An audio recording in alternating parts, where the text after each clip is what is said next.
继续来到婚林的斗六，当地油仔即卖当咧采收，今年的产量比去年减1成到2成。有农民惊油仔着贼头是全家总动员，24小时轮流来看顾着油仔园。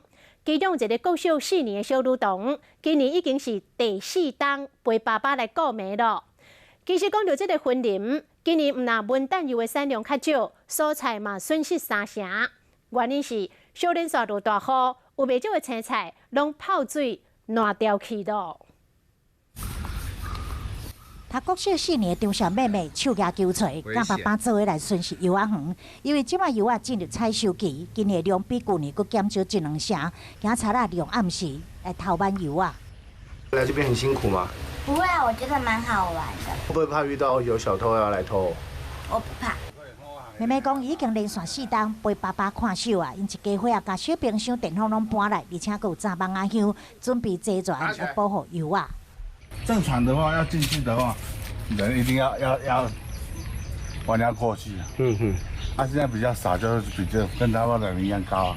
另外，婚林青菜产量嘛拢减少啊，损失3成，拢是因为连续落雨的关系。好菜连烂人话，菜饭敢唔敢买啊？